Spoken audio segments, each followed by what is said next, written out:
Hello दोस्तों, क्या हाल चाल? बढ़िया सब। आज दोस्तों देखने वाले इस मोस्ट इम्पोर्टेंट क्वेश्चन को, जो कि आपके यूपी बोर्ड क्लास 12th के विद्यार्थियों के लिए मोस्ट इम्पोर्टेंट क्वेश्चन है। ठीक बच्चों, इस पैटर्न पे आपने क्वेश्चन कर लिए तो क्योंकि इस पैटर्न पे आपके मोस्ट इम्पोर्टेंट फिजिक्स में ये क्वेश्चन पूछा ही जाता है इस पैटर्न पे। तो इस पैटर्न में देखो, ये जो आपको डायग्राम दिया है इसमें सिर्फ आपकी ये बताओ जो इसमें मान दिए हैं यही बताओ चेंज कर दिए जाए। ठीक है, और बताओ सेम ऐसे ही फंस जाए आपके यूपी बोर्ड में। तो देख लिए इस वीडियो को, लास्ट तक वीडियो को जरूर देखें। ठीक है, तो इसमें देखो यह वीडियो जो है इसमें देखो मोस्ट इम्पोर्टेंट जो आपके फॉर्मूला यूज हो गए वो इस प्रकार हैं। आप देख लें 8 फार्मूला हैं जो मोस्ट इम्पोर्टेंट हैं। इस फॉर्मूले से ऐसे मोस्ट इम्पोर्टेंट क्वेश्चन आप करेंगे, मोस्ट इम्पोर्टेंट वो भी बहुत सरल तरीके से। ठीक है, तो ये जो 8 फार्मूले हैं इनको याद कर लें। ठीक है, इस प्रकार आपके 8 फार्मूले हैं, ये देख लें। फिर चलिए शुरू करते हैं इन फार्मूला से इस क्वेश्चन को हल करना। ठीक है, तो ये क्वेश्चन कैसे सॉल्व करेंगे, सबसे पहले बच्चों ये क्वेश्चन को पढ़ेंगे ध्यान से। ठीक है, क्या कहता है नीचे दिए गए परिपथ में मान ज्ञात कीजिए। पहला आपको धारितीय प्रतिघात, दूसरा दिया है प्रेरकीय प्रतिघात, तीसरा दिया है परिपथ की प्रतिबाधा, चौथा दिया आपको धारा और वोल्टता के बीच कलांतर, पांचवा दिया है परिपथ में धारा का शिखर मान। ठीक है, इतना समझ में आया। अब इसको करेंगे कैसे, आपको ऐसा एक डायग्राम दे दिया जाएगा।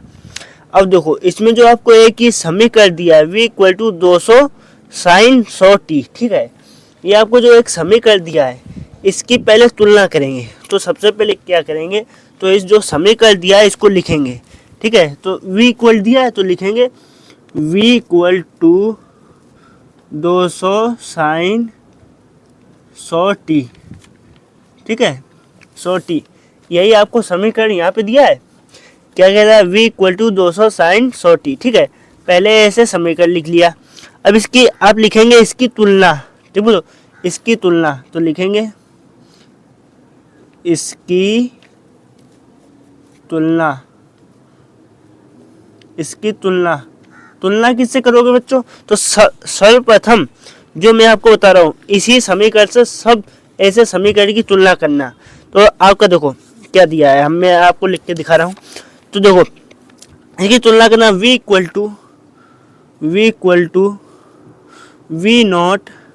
v नॉट बच्चों। ठीक बच्चों, v नॉट साइन क्या हो जाएगा, साइन ओमेगा टी। ठीक बच्चों, ये आपको समीकरण दे दिया गया, देखो v = v not sine omega T. अब इस समीकरण की इससे तुलना करनी है। तो यहाँ पे देखो v नॉट बच्चों, जो यहाँ पे साइन के आगे है v नॉट, तो यहाँ पे भी बच्चों v नॉट साइन के आगे होगा, तो ये 200 v नॉट का मान हो जाएगा। और साइन 100t, तो t के बाद में ओमेगा है तो यहाँ पे ओमेगा का मान 100 हो जाएगा। ठीक है, तो सर्वप्रथम ये आपको पता होना चाहिए। तो लिखेंगे यहाँ पर क्या लिखेंगे, v जो आपको दिया है। ठीक बच्चों, तो लिखेंगे v नॉट = आपको दिया है 200। ठीक बच्चों, 200 दिया है, 200 वोल्ट। और आपको क्या दिया, और आपको दिया है ओमेगा = दिया है 100। तो लिखेंगे ओमेगा = 100। ठीक बच्चों, 100 ये आपको दो चीज़ें मिल गई यहाँ से, ओमेगा का मान मिल गया और v नॉट का मान मिल गया। ठीक है, इतना समझ में आया। अब सर्वप्रथम आपका क्या कहता है ये क्वेश्चन, सर्वप्रथम आपका क्वेश्चन कहता है धारितीय प्रतिघात। तो धारितीय प्रतिघात का आपको फॉर्मूला भी पता होना चाहिए। ठीक है, ये जो आपको दिया है धारितीय प्रतिघात, इसका फॉर्मूला भी आपको पता होना चाहिए। तो इसके फॉर्मूला को कैसे आपको याद है, क्या नहीं याद है। ठीक है, तो मैं आपका फॉर्मूला लिखता हूँ। पहले आप लिखेंगे नंबर 1, क्या करना है आपको, धारितीय। तो लिखेंगे धारितीय प्रतिघात। ठीक है, तो प्रतिघात। ठीक है, जो धारितीय प्रतिघात आपने लिख लिया। अब इसका फॉर्मूला होता है बच्चों आपका 1/W ओमेगा सी। ठीक है बच्चों, क्या होता है इसका देखो धारितीय प्रतिघात को क्या कहते हैं ये आपको पता होना चाहिए। तो धारितीय प्रतिघात का सूत्र बच्चों आपको सर्वप्रथम आपको पता होना चाहिए। तो इसका सूत्र होता है XC = 1/ओमेगा सी। ठीक है, इसका ये फॉर्मूला होता है। इसमें देखो आपको क्या पता होना चाहिए, पहले तो आपको ओमेगा, तो ओमेगा आपको पता है। यहाँ पे सी है, जो सी आपको पता होना चाहिए। तो सी कैसे निकालेंगे, तो सी देखो इस क्वेश्चन में तो आपको यहाँ पे देखो 20 माइक्रोफैराड दिया है यहाँ पे, तो ये आपका सी होता है। ठीक है, 20 माइक्रोफैराड। तो यहाँ देखो आपको सी इक्वल टू दिया है 20 माइक्रोफैराड। ठीक है, जो 20 माइक्रोफैराड ये आपका सी दिया है। अब इसको देखो सी दिया है तो इसको फैरेड में चेंज करेंगे, तो फैरेड में चेंज करेंगे तो ये आपका सी इक्वल टू हो जाएगा 20 इंटू 10⁻⁻6 से इससे गुणा करा देंगे। ठीक है, तो ये आपका क्या हो जाएगा, ये आपका सी निखर आएगा। ठीक है, जो फैरेनहाइट में फैरेड में। तो ये जो आया है इसको अब इस जगह पे लिख देंगे ओमेगा सी की जगह। और आपका यहाँ पे बच्चों ओमेगा इक्वल टू 100 तो है ही, आपको पता है। ठीक है, 100 है, तो इसको इस जगह पे रखेंगे। तो आपको है x c equal to 1 upon omega का दिया है, सी दिया है, और इसको तो लिखेंगे 20 इंटू 10⁻⁻6 इंटू 100। ठीक है, तो इतना समझ में आया।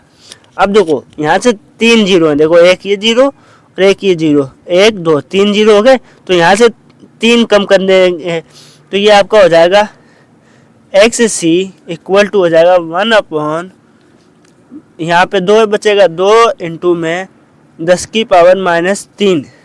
ठीक है, इतना समझ में आया। 10⁻⁻3 कर देंगे। अब देखो यहाँ पे देखो ये जो आपका माइनस में 10⁻³ है, ये ऊपर जाएगा प्लस में हो जाएगा। ठीक है, इतना आपको पता ही होगा। और जो 2 है, 2 से भाग देंगे 1 में तो आपका 0.5 आएगा। ठीक है, तो इसको चलो करते हैं।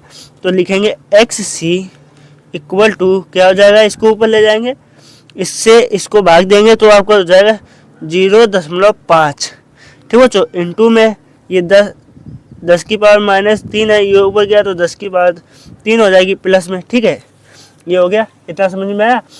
ठीक है, आप देखो इसको सोल्व करेंगे, इसको और सोल्व कर सकते हैं। देखो ये 10⁻³ है, इससे इसको गुणा करा देंगे तो 3 जीरो ये आगे हो जाएगा। देखो जैसे ये एक्स सी है, एक्स सी इक्वल टू 500 और देखो 1 है तो हम लोग एक दशमलव के बाद अंक है यहाँ पे, तो 1 दशमलव के बाद 0। ठीक है, इतना समझ में आया। तो ये देखो आपका करेक्ट आप निकालोगे तो यहाँ से बच्चों एक्स सी का मान इक्वल टू 500 आया, 500 ओम। ठीक है, 500 ओम आया यहाँ पे मान इसका एक्स सी का। ये आपका बच्चों एक धारिता प्रतिघात का निकल आया। ये आपने पहला वाला इसका जो आपको कह रहा था ये आपने सॉल्व कर दिया। इसके आपके 5 आपके क्वेश्चन इसमें है, पहला क्वेश्चन आपने सॉल्व कर लिया। ठीक है, अब देखते हैं दूसरा क्वेश्चन। अब दूसरा क्वेश्चन बच्चों आपसे कहता है प्रेरकीय प्रतिघात। ठीक बच्चों, प्रेरकीय प्रतिघात आपको कैसे निकालना है, तो लिखेंगे सर्वप्रथम यहाँ पे प्रेरकीय प्रतिघात, तो नंबर दूसरा डाल लेंगे। क्या नंबर दूसरा क्या दिया था आपको, प्रेरकीय प्रतिघात। ठीक है, तो लिखेंगे प्रेरकीय, क्या लिखेंगे, प्रेरकीय प्रतिघात। क्या दिया है, प्रतिघात, इतना डाल लिया, प्रेरकीय प्रतिघात। तो सर्वप्रथम इसका पहले आपको सूत्र पता होना चाहिए।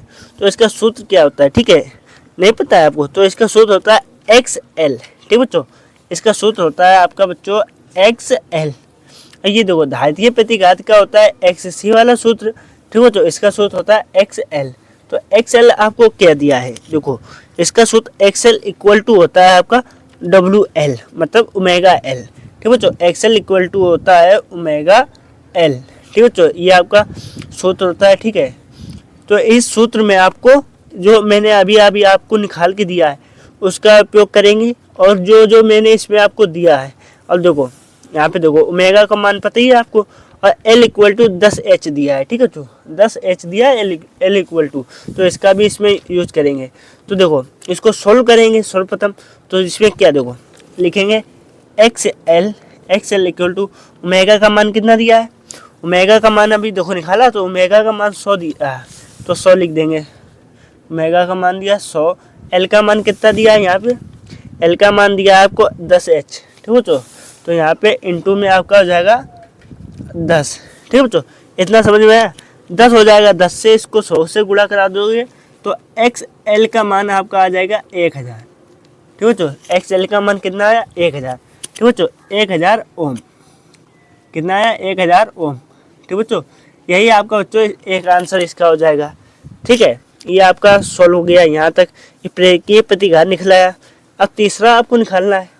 ठीक है, तो तीसरा आपको क्या दिया, देखो यहाँ पे तीसरा दिया है प्रतिपथ की प्रतिबाधा। ठीक बच्चों, प्रतिपथ की प्रतिबाधा, तो यहाँ पे लिखेंगे तीसरा। ठीक बच्चों, क्या लिखेंगे तीसरा, तीसरा लिखेंगे क्या दिया है, चलो लिखेंगे परिपथ, परिपथ परिपथ की प्रतिबाधा। ठीक है बच्चों, प्रतिपथ की प्रतिबाधा, इतना समझ में आया, इतना लिख लिया। अब इसको देखो आगे सॉल्व करेंगे। देखो तो प्रतिपथ की प्रतिबाधा क्या होती है, इसका फॉर्मूला नहीं पता आपको, चलो मैं बताता हूँ। इसका फॉर्मूला बच्चों आपका होता है Z इक्वल टू, क्या होता है Z equal to R square plus, ठीक बच्चों, फिर होता है ओमेगा L। ठीक बच्चों, ये फॉर्मूला होता है ओमेगा L XL XC का होल स्क्वायर, पूरे का अंडर रूट होता है। ठीक है, ये आपको देखो, आपको फॉर्मूला ये वाला याद है। ठीक है, और जो मैंने अभी बच्चों आपको ये बताया, जहाँ पे बच्चों ये देखो ये फॉर्मूला आपको पता है, परिपथ की प्रतिबाधा का सूत्र ये है। इसी में बच्चों देखो R का मान अभी रखना है आपको, ओमेगा L का और XC का मान। ठीक बच्चों, तो सर्वप्रथम इसको करते हैं, कैसे करेंगे। तो इसमें देखो आपको देखो R का मान निकालना है। तो R का मान क्या दिया है, देखो यहाँ पे 100 ओम दिया है, 500 ओम, तो यही आपका R का मान होता है। तो देखो यहाँ पे आप लिखेंगे R इक्वल टू दिया है, R इक्वल टू दिया है 500 ओम। ठीक है बच्चों, 500 ओम दिया है, आपको R मिल गया।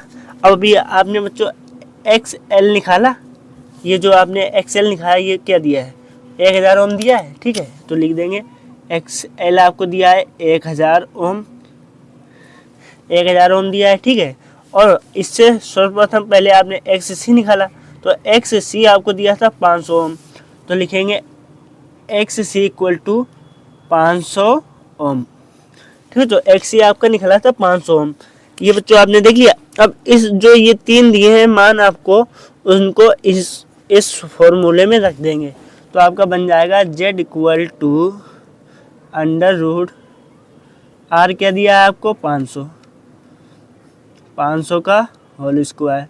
ठीक है, प्लस का साइन प्लस, फिर देखो ये जो आपका चिन्ह लगा है इसका मतलब होता है जो बड़ी संख्या होगी वो आगे लिखी जाएगी, XL होगा या XC, और जो छोटी संख्या होगी उसको पीछे लिखेंगे। तो लिख देंगे 1000 माइनस 500 का होल स्क्वायर। ठीक है, इतना समझ में आया।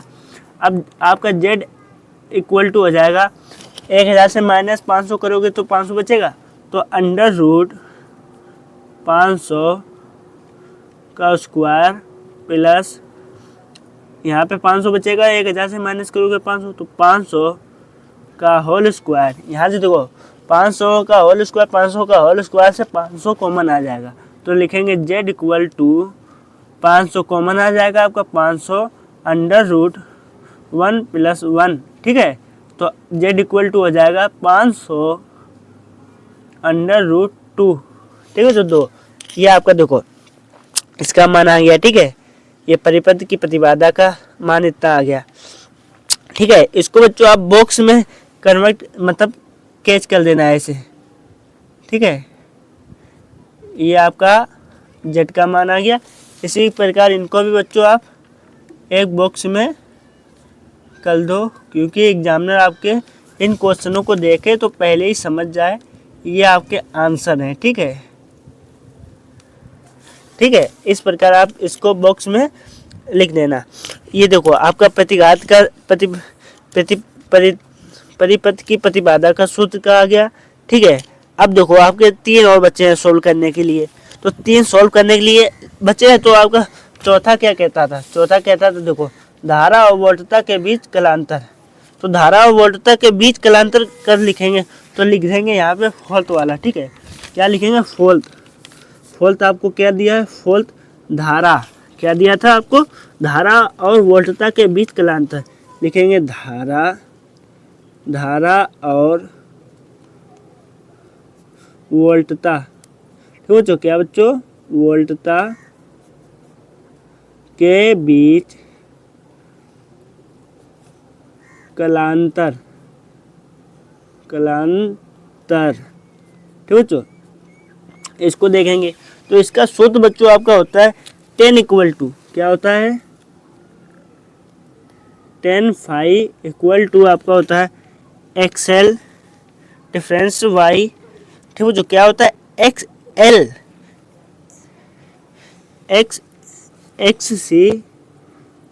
XC difference Y difference XL। ठीक बच्चों, अपॉन में आपका होता है R।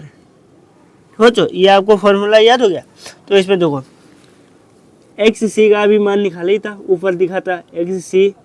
ठीक बच्चों, XC और XL का 1000। ठीक बच्चों, XL और R का मान भी निकाला। तो इसको और सॉल्व कर लेंगे यहीं पे। ठीक है, तो इसको सॉल्व करेंगे तो आपका हो जाएगा tan फाई। बच्चों क्या हो जाएगा, tan phi equal to XC आपको दिया है यहाँ पे 500। तो लिखेंगे, तो सर्वप्रथम पहले जो बड़ा होता है उसको लिखते हैं। ठीक है, तो लिखेंगे 1000 माइनस 500 दिया है। ठीक है, अपॉन में R क्या दिया है आपको, 500। इतना समझ में आया, 500 लिख लिया। अब देखो 1000 से 500 माइनस करेंगे तो क्या बचेगा, इक्वल टू 500 अपॉन 500 बचेगा ना। ठीक है, तो 500 अपॉन 500, 500 से 500 चलेगा, ये बच्चों tan फाई चल रहा है। ठीक है बच्चों, तो 500 से 500 चला गया तो बचा क्या, 1 बचा। ठीक बच्चों, तो 1 बचा तो लिखेंगे tan किसका मान, tan फाई इक्वल टू 1 का मान क्या होता है। ठीक है, tan फाई इक्वल टू 1 का मान क्या होता है, तो 1 का मान बच्चों π/4 होता है। ठीक है, तो यहाँ पे बच्चों मैं यहाँ पे लिख दे रहा हूँ आपका, देखो tan फाई इक्वल टू यह हो जाएगा tan π/4 का मान होता है। ठीक है, तो फाई इक्वल टू आपका क्या आया, तो π/4 आया ना। ठीक है बच्चों, देखो आपने जो बीच में ये फोर्थ वाला क्वेश्चन था, इसका आंसर क्या आया, यहाँ पे आया आपका ये फाई इक्वल टू π/4। ठीक है, फाई इक्वल टू π/4। अब जो आपको बच्चों आखिरी मान निकालना है बचा धारा के लिए, ये क्या कहता है, परिपथ में धारा का शिखर मान। ठीक है, परिपथ में धारा का शिखर मान अब निकालना है। तो इसका देखो यहीं पे जगह नहीं बची, यहीं पे करे दे रहे। ठीक है, आप एग्जाम में ऐसे ना करना, तो हम यहीं पे करे देते हैं। 5वां क्या कहता है आपका, धारा के लिए शिखर मान। ठीक बच्चों, लिखेंगे धारा के लिए शिखर मान। ठीक बच्चों, ठीक दोस्तों, इनको आप निकालेंगे। तो धारा के लिए शिखर मान का फॉर्मूला क्या होता है, इसका फॉर्मूला होता है दोस्तों आपका I equal to V upon Z। ठीक बच्चों, V आपको पता ही है क्या होता है, वोल्टेज। ठीक बच्चों, V आपको पता ही है वोल्टेज होता है। जो ये देखो V इक्वल टू 200 दिया था, ये तो आपका देखो यहीं पे अभी आपने निकाला था, V not equal to 200 volt था। ठीक बच्चों, V दिया है आपको, और Z आपने अभी देखो यहाँ से निकाला 500√2। ठीक है, Z अभी आपने निकाला, तो इसमें फॉर्मूले में इन दोनों का मान रख देंगे।